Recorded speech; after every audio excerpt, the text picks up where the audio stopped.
अब आज के फैसले के बाद एक मिक्स्ड ओपिनियन आ रहा है, क्योंकि अली जफर साहब ने कहा कि बहुत अच्छा हुआ, तारीख हमारे सामने आ गई है, मुस्तकबिल की तरफ देखें, माजी को भुला दें। लेकिन जब शोएब शाहीन साहब प्रेस कॉन्फ्रेंस कर रहे थे और आप उनके साथ खड़े हुए थे, तो शोएब शाहीन साहब का यह कहना था कि ताखीर के जिम्मेदारों के खिलाफ एक्शन ना हुआ तो ये आइन पर बदनुमा दाग बन जाएगा। इसीलिए वो तो समझते हैं कि निशानदेही होनी चाहिए कि किसकी वजह से ताखीर हुई, एक्शन भी होना चाहिए। अली साहब ये कह रहे हैं, अली जफर साहब, कि आगे बढ़े, माजी को भूलें।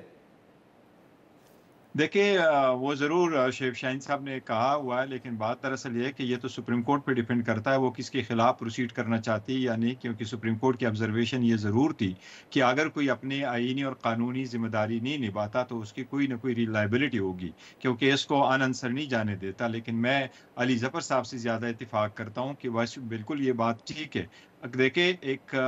हम आज तो हम खुशी मना रहे हैं, लेकिन ये एक बहुत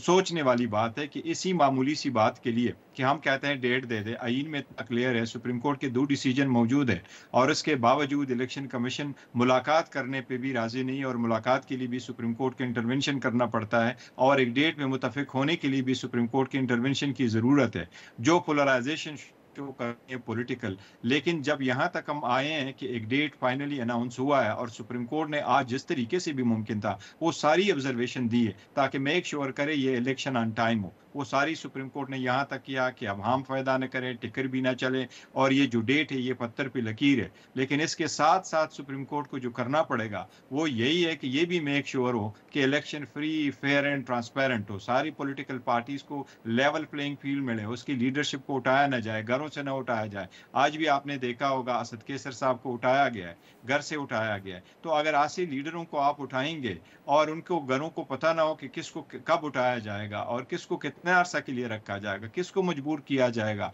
कि वो लॉयल्टी चेंज करे, किसको मजबूर किया जाएगा कि वो इलेक्शन न लड़े, किसको कहा जाएगा कि किस पार्टी को ज्वाइन करे, अगर ऐसी सर्कमस्टांसेस हो, फिर अगर डेट दे भी जाए और इलेक्शन को कराया भी जाए तो ये सेम किस्म का इलेक्शन होगा। अब सुप्रीम कोर्ट को चाहिए कि अपने निगरानी में ये मेक श्योर कराएं कि इलेक्शन कमीशन भी एक आईनी इदारा है और उनकी भी आईनी जिम्मेदारी है। अगर वो आईनी जिम्मेदारी पूरी नहीं करता तो हमारा मतलब ये था कि जी सुप्रीम कोर्ट को उस वक्त भी कुछ ऐसे गौहर साहब, इकदाम ये करने बात तो चाहिए अहम है कि आपकी इलेक्शन कि commission free free and and fair fair election election का मुमकिन इनेकाद, करा सके। ये बात अहम है आपकी कि फ्री एंड फेयर इलेक्शंस का इनेकाद होना चाहिए, और जहां पे इलेक्शन कमीशन पाकिस्तान की ये जिम्मेदारी है कि वो इलेक्शन करवाए, ये जिम्मेदारी भी है, उतनी ही अहम है कि वो एक फ्री एंड फेयर इलेक्शन हो। लेकिन आप कह रहे हैं कि सुप्रीम कोर्ट की निगरानी में ये हो, सुप्रीम कोर्ट के ऊपर ये जिम्मेदारी है।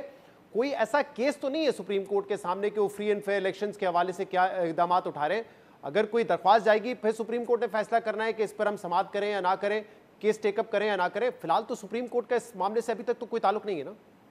जी, एग्री करता हूँ आपके साथ। यस, ये इलेक्शन कमीशन की ज़िम्मेदारी और आईन और कानून के मुताबिक उन्हीं की सारी ज़िम्मेदारी है कि वो करें। लेकिन पहले भी नज़ीरें मौजूद है। 2012 में भी सुप्रीम कोर्ट ने ऐसे ही वतन पार्टी का केस किया था, इलेक्शन कमीशन को डायरेक्शन दी थी कि ऐसे इक़दाम आप करें जिससे इलेक्शन फ्री एंड फेयर हो। सुप्रीम कोर्ट को चाहिए या अदालतों को चाहिए, ये सिर्फ़ उन पे नज़र रखे। सुप्रीम कोर्ट के इंटरवेंशन से ऑल्दो आज सुप्रीम कोर्ट ने ये कहा कि पिटीशन को हम मेरिट पे नहीं फैसला करते कि क्या ये पिटीशन मेंटेनेबल है, नहीं मेंटेनेबल है, क्योंकि पहले तो शहजाद साहब बहुत बड़ी बदकिस्मती, जब भी हम पिटीशन लेके आते थे 2 मर्तबा लेके आए तो साबिका हुकूमत जो है वो यहाँ करती थी कि जी पिटीशन मेंटेनेबल है, ये पॉलिटिकल क्वेश्चन है, ये बेंच न सुने, लार्जर बेंच बने, फुल कोर्ट बने। इस सर्कमस्टांस में मौका ही नहीं मिला और सारा, क्योंकि अगर आपकी बदनीयत ही ना हो इलेक्शन कराने में तो फिर डेट किसने दी कोई फर्क नहीं पड़ता। लेकिन सुप्रीम कोर्ट से हमारी इस्तदा ये जरूर होगी कि अगर इलेक्शन कमीशन, जो ये मैं समझता हूँ इलेक्शन कमीशन के साथ हमारी पॉलिटिकल पार्टीज की जो मीटिंग हुई थी